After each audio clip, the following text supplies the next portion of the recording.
especiales desde Venezuela News a través de Viamba Network, como siempre, todos los miércoles a las 12 del mediodía y en diferido los jueves a las 7 de la noche, para que usted tenga lo que es la información de primera mano de lo que acontece en Venezuela, un resumen informativo y el análisis de rigor. Recuerden que es televisión por streaming, está a su entera disposición cuando quieran, como quieran, bien sea por la aplicación de Viamba Network, a través de Facebook, a través de YouTube o a través de la señal de Roku. Allí estamos para todos ustedes. Bueno, hoy nos va a acompañar y le doy la bienvenida de una vez, además que lo voy a decir formalmente, todavía en las redes sociales del periodista Johan Merchan no aparece, pero ya es formal su designación como director de comunicaciones de la Embajada de Venezuela en los Estados Unidos. Él fue también asesor político y comunicacional de todo el equipo de Voluntad Popular, dirigió la parte de prensa de la alcaldía del municipio de Chacao, concretamente de Leopoldo López, durante mucho tiempo y fue compañero del periodismo que hacíamos en Televen en una maravillosa época para nosotros como profesionales y como venezolanos.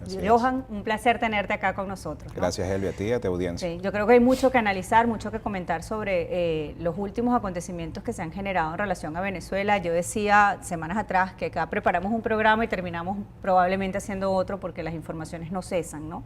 Cada minuto hay algo distinto que comentar y que reseñar, así como, por ejemplo, las reacciones que se están generando tras la declaratoria ayer de la Asamblea Constituyente de Maduro de definir lo que sería el allanamiento de la inmunidad parlamentaria del presidente encargado Juan Guaidó. Vamos a ver, comenzamos con eso y lo hacemos directamente desde la red de Twitter y de las reacciones que se han generado, por ejemplo la de José Miguel Vivanco, que decía que mientras que algunos trasnochados aún no tienen claro qué es lo que ocurre en Venezuela, aquí los payasos de circo autocrático que llaman Asamblea Constituyente piden paredón, entre comillas, para Juan Guaidó. Vamos a escuchar qué fue lo que allí aconteció.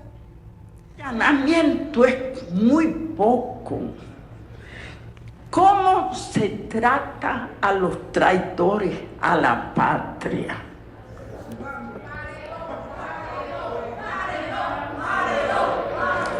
Quien traiciona a la patria no merece llamarse venezolano ni venezolana. Yo sería lo primero. Yo no quiero compartir mi gentilicio con ellos. No quiero. Es increíble, ¿no? Cuando uno escucha paredón, paredón, yo creo que no hay ni siquiera que recordar lo que significa esa palabra y cuál es el trasfondo histórico que representa, ¿cierto, Johan? Yo creo que está más claro, no puede estar un vaso de agua de aquellos todavía que tengan algún tipo de duda sobre qué tipo de régimen es el que está en Venezuela. Pero entre tanto, evidentemente, Juan Guaidó se pronunció. Él hizo referencia a lo que acontecía en el país a través de un Twitter, señaló que estuvieran bien atentos y estas fueron parte de sus declaraciones. Vamos a escucharlas. El régimen, la dictadura, ha medido mal al ciudadano, al pueblo de Venezuela y en este caso a mí. Creen que la persecución, creen que las amenazas, creen que seguir amenazando con allanamiento, con inhabilitación, con secuestro, como lo hicieron ya el 13 de enero de este año, como persiguieron a mi partido político, a la unidad, a nuestros compañeros diputados, nos va a detener. Evidentemente se equivocan. Se equivocan porque estamos dando la cara como siempre al pueblo de Venezuela y lo vamos a seguir haciendo hasta lograr definitivamente la libertad del país. Bueno, ya estaban las declaraciones de Juan Guaidó. ¿Te sorprendió ayer escucharlo por parte de la Constituyente? Evidentemente era de esperarse, después que el Tribunal Supremo de Justicia, en la vocería de Michael Moreno, el Tribunal Supremo de Maduro, habría hecho el señalamiento. Inmediatamente la Constituyente dio el beneplácito, ¿no?, a la orden directa desde Miraflores. Sí, fíjate, esto no es de sorprender. Son acciones que el régimen acostumbra y siguen ejecutando el mismo guión desgastado que históricamente han implementado, ¿no? Valiéndose de toda la institucionalidad que han mantenido secuestrada durante años, donde el TCJ no es un Tribunal Supremo de Justicia, sino que es un bufete jurídico al servicio del régimen de Nicolás Maduro. Igual esta Asamblea Nacional Constituyente, que no es tal, es sencillamente una instancia ilegítima cuyas acciones carecen de cualquier tipo de validez. Por lo tanto, esta acción o decisión, si pudiéramos llamarlo de esa manera, que ejecutan el día de ayer, no desenfoca al presidente Juan Guaidó como él lo ha manifestado, ¿no? El foco es muy claro, es seguir adelante con el cese de la usurpación, avanzar en todos los procesos que permitan convocar unas elecciones libres y transparentes tan pronto como sea posible una vez finalizado el cese de la usurpación, y adicionalmente seguir con la agenda de presión, una agenda de presión que tiene 3 grandes niveles. Primero, el nivel de presión en las calles de Venezuela. Hemos visto contundentemente cómo decenas de miles de venezolanos han tomado las calles por algo muy básico, que es exigir sus derechos y la solución a sus necesidades.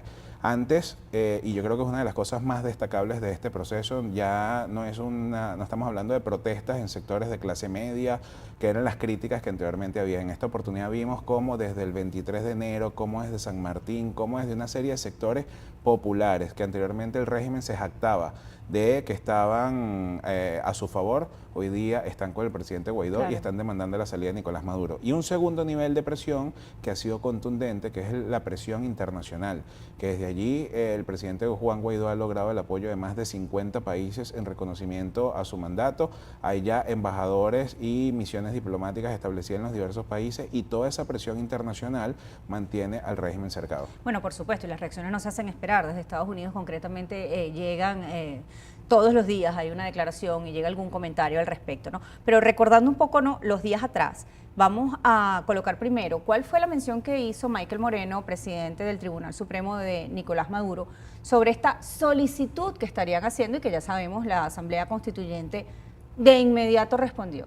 Allí sí no hay retrasos, allí sí no se espera por la reparación de una turbina, allí es así, es una decisión automática porque es una orden que emana, como bien sabemos, desde el Palacio de Miraflores. Pero bueno, veamos, recordemos qué fue lo que dijo Michael Moreno. El desacato del ciudadano Juan Gerardo Antonio Guaidó Márquez. Se ordena remitir copia certificada de la presente decisión al presidente de la Asamblea Nacional Constituyente a los fines del allanamiento a la inmunidad parlamentaria.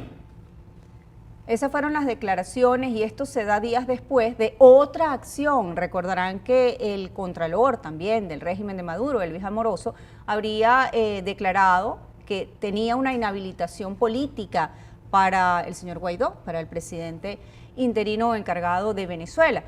Habría hecho el señalamiento al cual Guaidó respondió también inmediatamente que él no le teme a ningún tipo de declaración porque tanto la Contraloría como la Constituyente, como ese Tribunal Supremo, son instituciones que están totalmente deslegitimizadas y no son en estos momentos legales ni operativas desde el punto de vista político para el país. Pero bueno, lo cierto es que durante el fin de semana, como bien decía Johan, se llevaron a cabo una serie de eventos. Vamos a ver uno de ellos en el que participó precisamente Juan Guaidó y en el que se registraron algunos momentos de tensión a los que él también respondió. Esto aconteció el pasado fin de semana.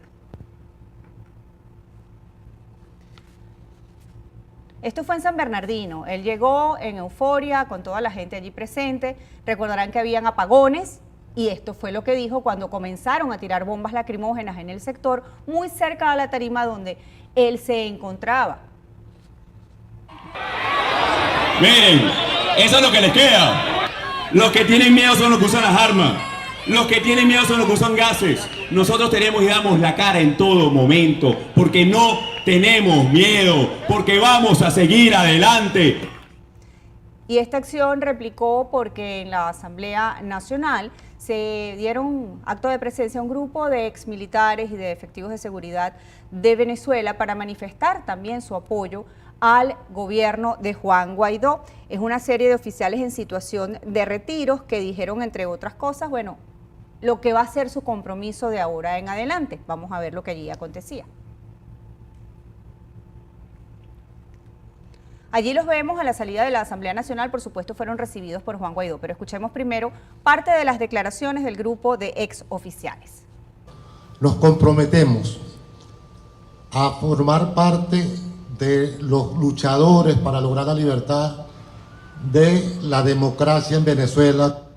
Siguen lloviendo las reacciones internas y externas definitivamente, pero ¿qué dijo Juan Guaidó? Bienvenidos al Parlamento Nacional, bienvenidos a la Casa de las Leyes y sobre todo a lo que estamos hoy respaldando la Constitución, el rescate de la soberanía y por supuesto el rescate de la República.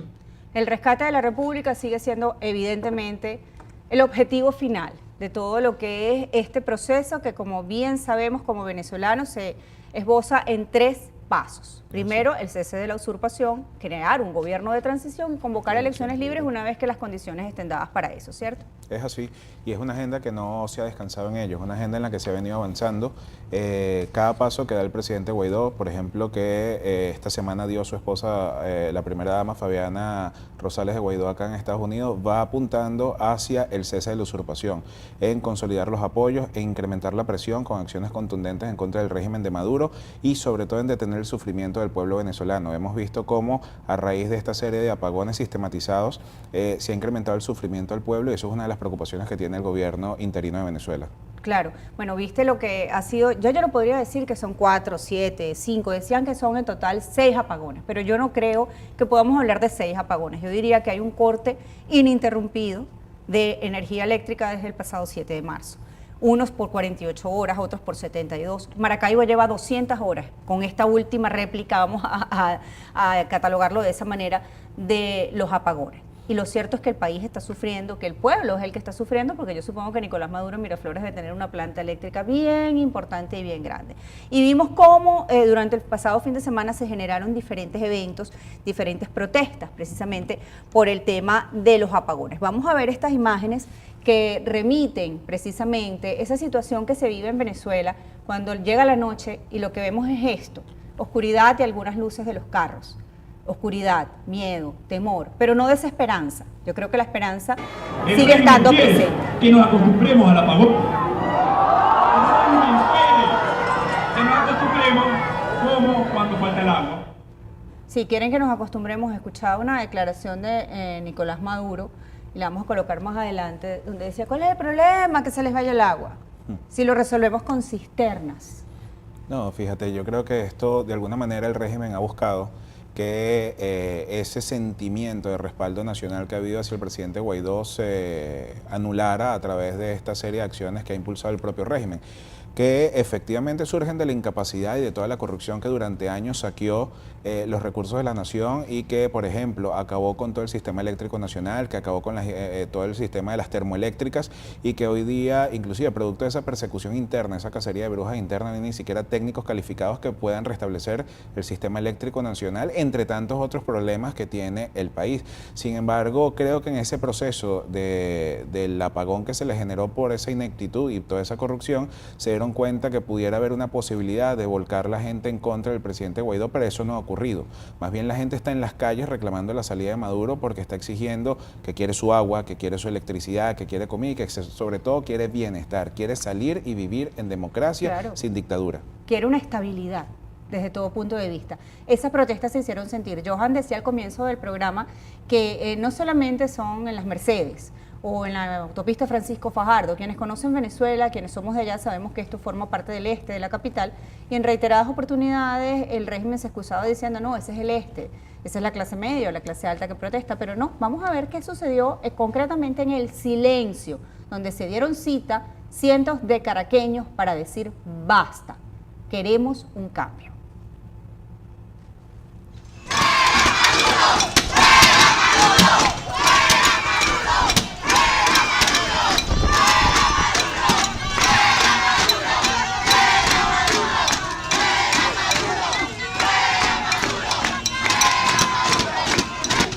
Estamos aquí protestando porque ya estamos cansados de que estamos ya más de 2 días sin luz, sin agua, sin ningún servicio básico y queremos que restituyan ya este problema porque no queremos más de 8 días sin agua, más de 8 días sin luz, basta. Ya queremos agua, Katia en la calle, Katia ahorita, Katia es un pueblo que reclama su derecho, queremos agua, luz y calidad de vida. Esa fue una grabación de la gente del Pitazo y recogió lo que es el sentir. Esa señora no es del este de Caracas, es lo que se está viviendo con más fuerza todos los días en cada rincón de Venezuela. Repetimos, 200 horas lleva el estado Zulia sin luz. Seguido, dicen que les ha vuelto por fracciones de minutos, por escasos segundos al día y luego vuelve otra vez la oscuridad a sentirse. En fin, y no solamente es eso, Johan, tú como periodista de calle cubrías sucesos en Televen, creo que vivimos juntos momentos bien intensos en las jornadas del 11 de abril del año 2002. Para mí eso siempre estará en la memoria. Lo que sentimos todos como periodistas, aquella impotencia cuando Hugo Chávez hizo una cadena para encubrir lo que acontecía en el centro de Caracas con los francotiradores que estaban matando a los manifestantes. Allí estabas tú presente. Es así. Eso lo recordamos. Yo creo que estamos reviviendo de una u otra forma escenas parecidas cuando vemos a colectivos en la calle intimidando, disparando y atacando a los manifestantes. Esto fue viral, vamos a ver las imágenes que a través de las redes sociales se publicaron durante el pasado fin de semana en diferentes protestas. Evidentemente esto le dio la vuelta al mundo y esas personas están ya fotografiadas, recogidas y muchos de ellos han sido identificados como colaboradores directos de seguridad, entre comillas, del régimen. ¿No es un déjà vu acaso? Sí, fíjate, inclusive hay identificado uno de los sujetos allí que a través de las mismas redes sociales, los vecinos de los distintos sectores han denunciado que se trata de José Castro, un miembro de un colectivo y además afín a todo este proceso del régimen. Pero a la larga esto lo que evidencia es el desespero que tiene el régimen y la falta de confianza que tiene inclusive en la Fuerza Armada Nacional. La Fuerza Armada Nacional no ha respondido desde que el presidente Juan Guaidó asumió la conducción del país de manera legítima y constitucional a como acostumbraba hacerlo ante el régimen. Es decir, no hemos visto a los órganos de seguridad reprimiendo, más bien los hemos visto desconociendo órdenes, retirándose de manifestaciones, y ante esta desconfianza que tiene el régimen sobre los efectivos de la Fuerza Armada Nacional, lo que le queda es la violencia a través de los grupos pagados paramilitares armados para llevar esta sensación de temor. Pero esto es un pueblo que se decidió a cambiar, y cuando un pueblo se decide a cambiar no hay nada que detenga ese sentimiento y esas acciones. Y cuando tú oprimes tanto durante 20 años a un pueblo, ese miedo se volca contra el dictador. Claro. No solamente son colectivos, ¿qué información tienes sobre la presencia de reos, de presos en las calles también, incluso con la vestimenta de los organismos de seguridad?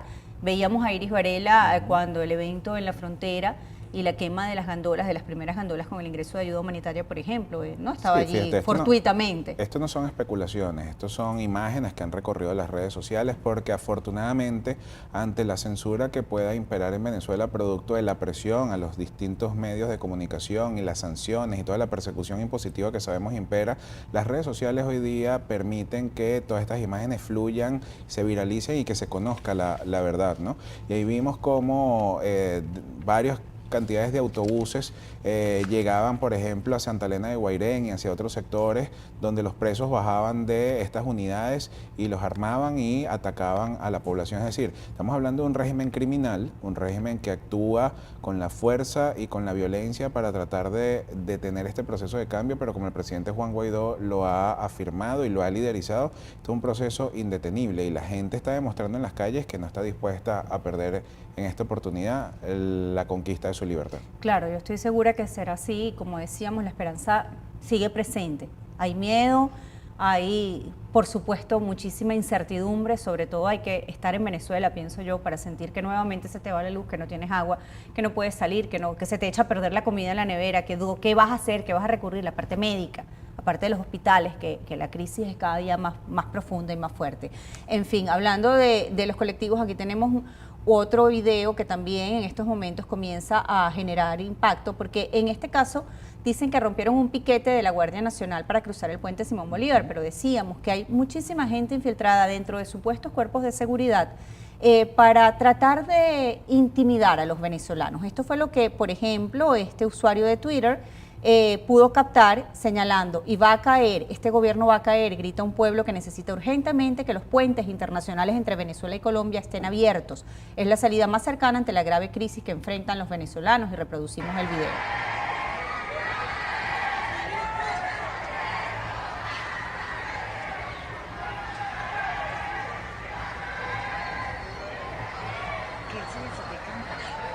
Son imágenes que se repiten todos los días. No es necesaria una convocatoria a una manifestación, que por cierto Juan Guaidó ya anunció que la próxima gran concentración va a ser este 11 de abril. El 6 de abril. El 6 de abril, El sábado perdón. 6 de abril. Sábado 6 de abril. Me quedó el 11 en la cabeza. No te preocupes. El próximo 6 de abril.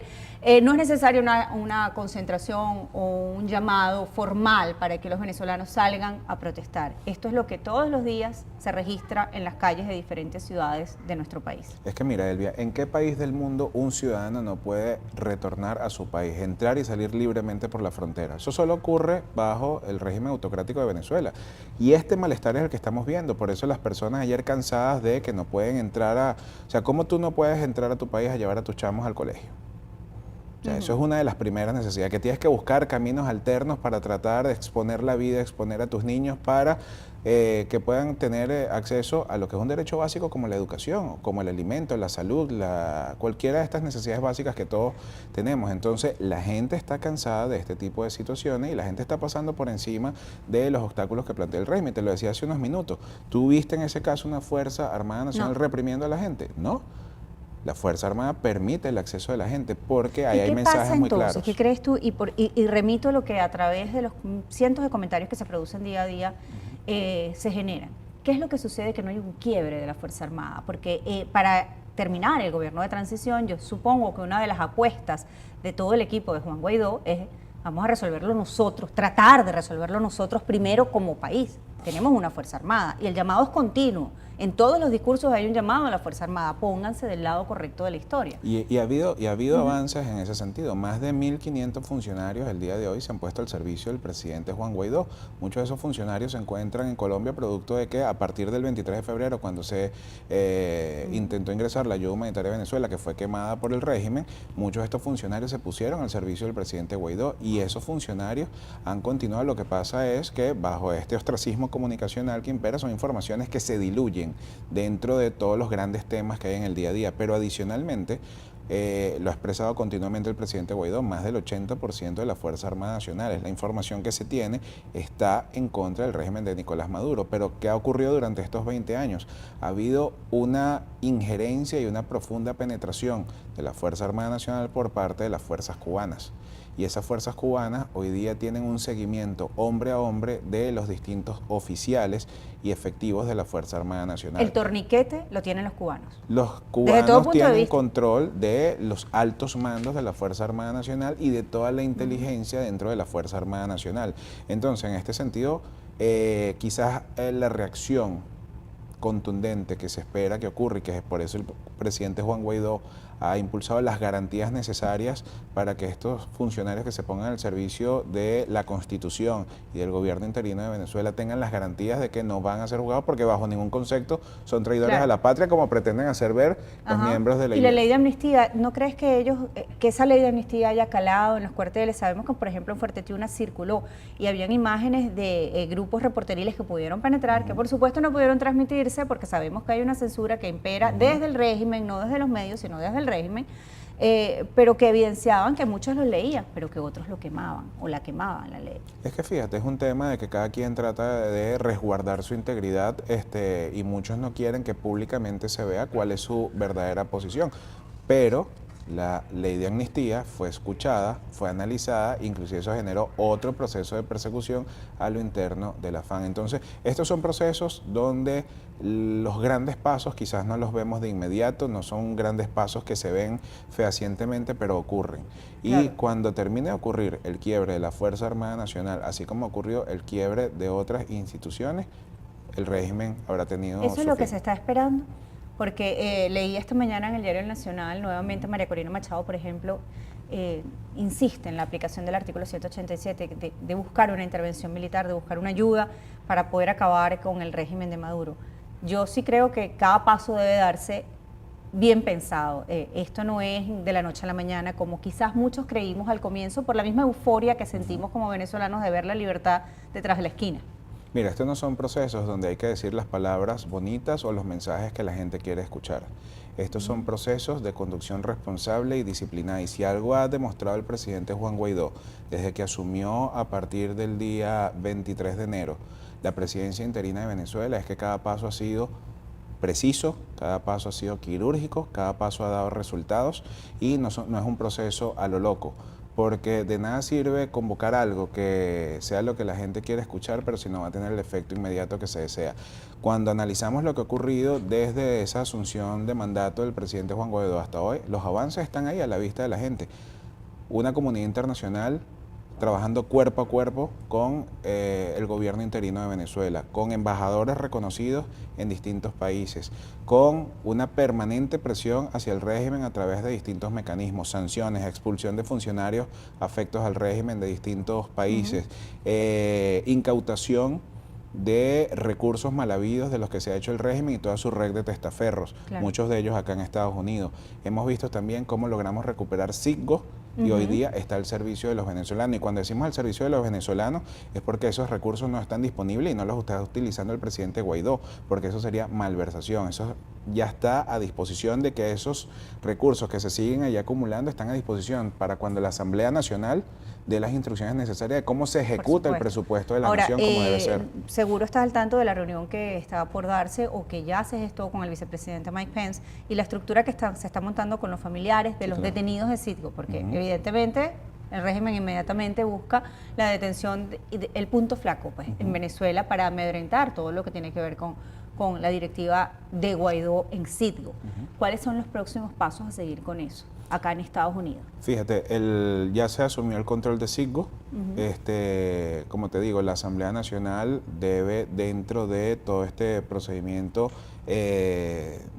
designar cómo será la distribución de esos recursos de acuerdo a lo que se trabaje con el presidente Guaidó, y por eso se viene avanzando también en paralelo en el cese de la usurpación. Con el tema de los presos políticos detenidos de Citgo, el embajador Carlos Vecchio sostuvo una reunión con ellos. El presidente Guaidó está muy al tanto de cuál es la situación de estos detenidos y se está ayudando a través de las distintas instancias en coordinación con la Administración de Estados Unidos para que estas personas puedan tener todo el apoyo necesario, que estos ciudadanos, muchos de ellos han perdido hasta 60 y 70 kilos de peso, Elvia, producto de nosotros, los familiares cuando nos mostraban las fotos de cómo, por ejemplo, el padre y esposo de una de estas chicas que se reunió con el embajador, es dramático el trato que el régimen le ha dado, y estas personas no son personas que de alguna manera eran boliburgueses, si pudiéramos llamarlo de alguna manera, o funcionarios oportunistas que se aprovecharon del régimen. No, estos eran funcionarios de carrera dentro de Citgo que por el régimen fueron trasladados acá y que en su momento se negaron a ejecutar cierto tipo de operaciones que estaban en contra de los intereses de la nación, y por eso hoy día han sido detenidos y están en manos de la DGCIN. Claro, bueno, creo que queda todavía mucho trabajo por hacer y volvemos a lo mismo, no es de la noche a la mañana. Realmente desmontar 20 años de sistema, porque esto es un sistema que yo sí quiero pensar y me voy por esa línea de que desde el primer día Hugo Chávez tenía una directriz, tenía un plan a seguir, ejecutado, pensado, instruido desde la isla de Cuba por Fidel Castro, vamos a estar claros. Y en estos momentos es que creo que estamos más cerca que nunca de alcanzar la libertad, pero también más cerca que nunca de que los cubanos impongan lo que para ellos es la cartilla. Ya las fronteras de una u otra manera están cerradas. Vemos lo que pasa en Colombia por un lado. En Brasil sabemos lo que acontece también. Los pasaportes es una manera de cerrar fronteras. Caramba, qué difícil para los venezolanos en estos momentos tener un documento de identidad, y aún con los avances que se han hecho de los países que apoyan a Guaidó, que dicen, bueno, viaja con tu pasaporte vencido, en Latinoamérica puedes viajar con tu cédula. Cada día es más difícil. Hay menos vuelos y menos contacto con el exterior todos los días en Venezuela. El internet ni hablar, tú tienes que tener todas esas informaciones. Hay una cartilla y sí se están cerrando la frontera. No tenemos servicios. Hay cartilla de racionamiento. Sí, esto es una manera de ejecutarlo. Ahí, Elvia, lo que ocurre es que esto no es la Cuba de los años 50. Para empezar, Venezuela no es una isla. Venezuela es un territorio que colinda con otros países. Y el drama humanitario ha salido caminando por las distintas fronteras que tiene Venezuela. Por eso el drama humanitario hoy es de carácter mundial. No hay duda sobre lo que ocurre en Venezuela. Estamos hablando de más de 4 millones de venezolanos que han tenido que salir a pie, sufriendo las penurias del clima, de la falta de alimentos, de la falta de medicina, niños que están sufriendo, inclusive que han muerto en ese caminar hacia buscar un mejor destino, porque en Venezuela no lo tienen. Entonces, en Cuba, quien tenía la posibilidad salía a través de una balsa. En Venezuela no, la gente ha salido ha llevado ese drama a los distintos países. Hoy día por eso yo creo que el presidente Duque ha sido un aliado fundamental en esta causa, porque ha sido testigo directo de lo que ha venido ocurriendo. Los miembros del Grupo de Lima, Perú, Ecuador, Argentina, etcétera, han constatado de propia mano, o sea, personas que tardan hasta días en llegar a Argentina, y cuando llegan a Argentina, con lo poco que tiene, ven la luz, y eso no es el deber ser. Entonces el deber ser es seguir trabajando para que cada una de esas personas pueda retornar a Venezuela, para que pueda hacer vida en Venezuela, para que tengan los derechos y garantías en Venezuela, y ese es el trabajo que está encabezando el presidente Guaidó. Claro, ahora en cuanto a los apagones, retomando ese punto, no quiero dejar por fuera parte de la declaración de Nicolás Maduro. Él decía que tienen un plan piloto para recuperar lo que en 20 años no se ha hecho, pero bueno, vamos a recordar qué fue lo que dijo.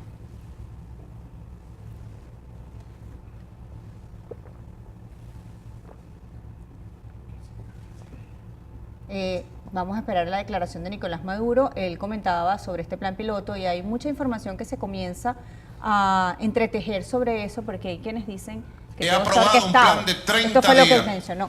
Para ir a un régimen de administración de carga, de equilibrio entre todo el proceso de generación, los procesos seguros y asegurados, valga la expresión, de transmisión, y los procesos de servicio y consumo a lo largo y ancho del país. ¿Cómo asegurar eso? Y si no hay agua, espera la cisterna o busca con el balde, como le decía la gente. La gente está obstinada de esperar la cisterna cuando se produce la cisterna, porque además la cobran en dólares. Mira, Elvia, esto es el mismo chiste, el billete de 100. Sí. Es decir, ¿cuántas veces no se nos dijo que el billete de 100 iba a salir de circulación y pasaban meses y no saben resolver los problemas? No les interesa resolver los problemas. Para ellos que no haya energía eléctrica no es un problema, porque ellos tienen servicio eléctrico, pero además de esa manera implantan una especie de control social sobre la población, porque a la vez les sirve para que la población esté incomunicada, para que en teoría la población esté en un toque de queda permanente en sus hogares, para que las personas estén distraídas viendo cómo hacen para que no se les dañe el alimento que lograron conseguir, si es que tenían el dinero para ello en la nevera, y que no se les pudra, y como de alguna manera una madre, como hemos visto en las dramáticas imágenes que han recorrido el mundo, se va hacia un hospital tratando de salvar la vida de su hijo y resulta que por falta de esa electricidad no puede salvar la vida de su hijo. Entonces estamos hablando de un régimen criminal, de un régimen que lo que le interesa es oprimir a los venezolanos, y por eso frente a ello hay un gobierno responsable que ha venido avanzando, que es el del presidente Guaidó, y el llamado ha sido permanente a no perder la esperanza. Ahí están los avances tangibles para ello, y lo importante es no perder el foco y seguir adelante. Así es. No quiero evidentemente cerrar el programa sin hablar de la gira de Fabiana Rosales. Sé que la acompañaste, que estuviste con ella, no la conoces de ahora, bien sabemos que trabajaste con Voluntad Popular, con Leopoldo López, y que todo este grupo viene haciendo política desde hace mucho tiempo, desde muy jóvenes, concretamente el grupo de Guaidó. ¿Qué te parece cómo lo hizo? Hay muchos comentarios, unos dicen que ha debido vestirse de esta manera, otros dicen que no ha debido decir, como todo en la vida, ¿no? Como todo en la política. Sin embargo, bueno, es una muchacha muy joven que con mucho aplomo realizó una gira no solamente en los Estados Unidos, sino también por parte de Sudamérica, representando a su esposo y representando ese sentimiento de esperanza, que al fin y al cabo es lo que nos reúne o nos une a todos los venezolanos ahora. Mira, Elvia, la mejor representante que puede tener hoy día Venezuela de la causa humanitaria en el exterior es Fabiana Rosales. Es una persona que ha llevado hasta lo más alto del poder, y en este caso hablamos en su reunión con el presidente de los Estados Unidos, Donald Trump, lo que es el drama humanitario que se vive en Venezuela. Ella ha mantenido el foco en todo momento de hacia dónde deben ir estos pedimentos y toda esta serie de acciones que se están solicitando, y ella lo repetía insistentemente: tenemos que detener el sufrimiento que está ocurriendo en Venezuela, tenemos que garantizar la vida de los niños, y ella hay dos frases que yo creo que son vitales de esta gira que ha realizado. La primera es: nuestra misión es salvar vidas. Cuando una primera dama expresa a uno de los mandatarios más importantes o a los mandatarios más importantes del mundo esa frase, está llevando con precisión cuál es el foco de la lucha que se está adelantando, porque esto es una lucha entre la vida y la muerte, es una lucha entre la democracia y la dictadura, y por eso es la petición de apoyo internacional. Y el que sabe leer entre líneas sabe cuáles son los mensajes que están allí subyacentes.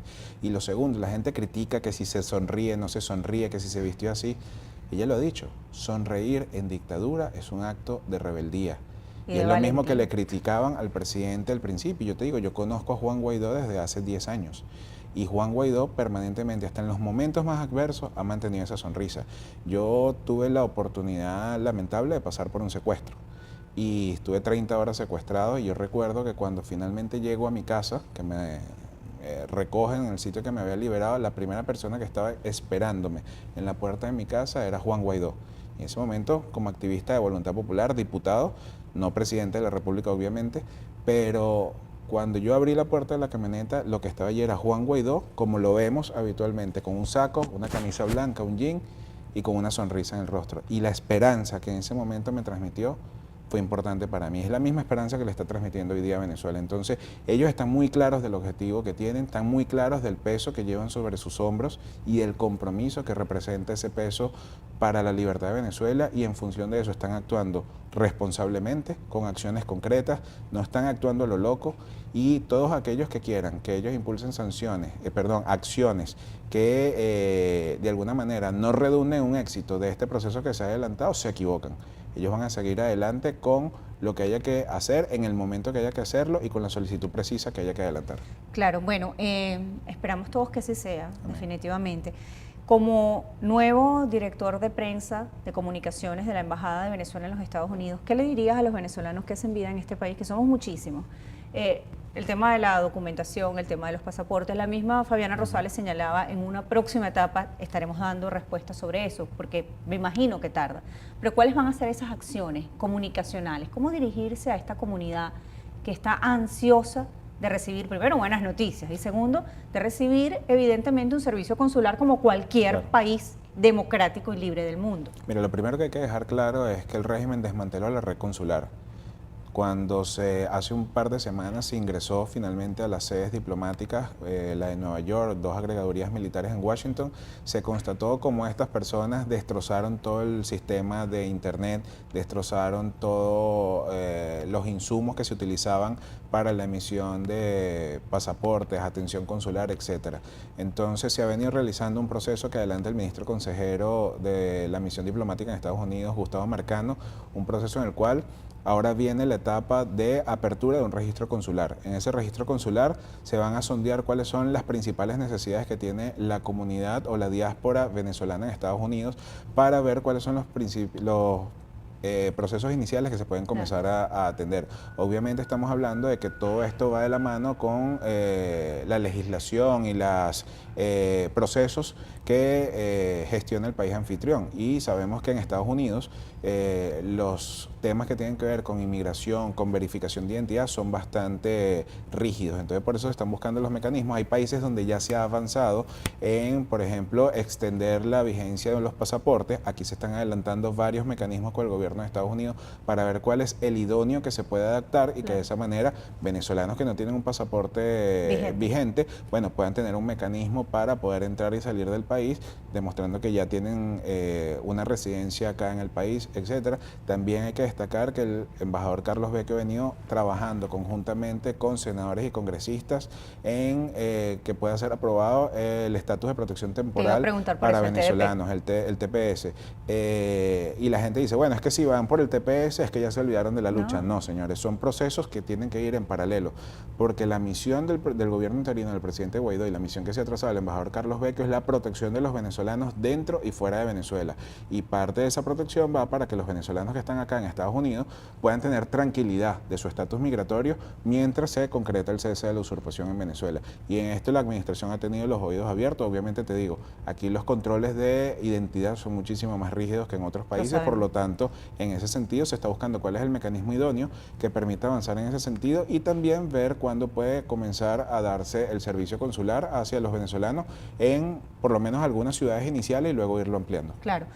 Vamos a terminar con un breve repaso de las últimas informaciones. En el Nacional tienen declaración precisamente de Fabiana Rosales diciendo que la vida de Juan Guaidó corre peligro, que aseguró que si el dirigente llega a ser detenido estarían ante un golpe de Estado. Esto evidentemente por las decisiones y las informaciones que veíamos al principio sobre la constituyente de Maduro. También está Marcos Rubio, quien ha sido un aliado constante de lo que es esta lucha por recuperar la libertad de Venezuela. El senador estadounidense dijo que la falsa Asamblea Nacional Constituyente no tendría autoridad para allanar la inmunidad de Guaidó. Por otra parte, lo de María Corina Machado ya lo comentábamos, hay una información sobre Rusia que dice que Rusia podría retirar su apoyo a Nicolás Maduro, dice el Pan Am Post. Esto está en desarrollo. Aquí la política, como dicen, la inventó el diablo. Cualquier cosa podría suceder, pero bueno, esto tendría que ver evidentemente con algo que se llama economía, geopolítica, tan sencillo como eso. Ese es el análisis que habría que hacer sobre si esta decisión trasciende, pero por lo pronto sabemos que continúan efectivos rusos en Venezuela, al igual que chinos, y que el Kremlin ha mantenido una postura, en este caso con Estados Unidos, decir, hey, o sea, no vayas a intervenir en Venezuela, eso no es tu problema, y Estados Unidos ya sabemos lo que le ha respondido, bueno, es parte de nuestro problema porque es un problema para la región. En fin, esta historia todavía sigue definitivamente escribiéndose, Johan. Es así, y lo importante es mantener el foco, mantener la esperanza, mantener la confianza y siempre mantener presente una frase: cuando la noche está más oscura es porque está próximo a amanecer.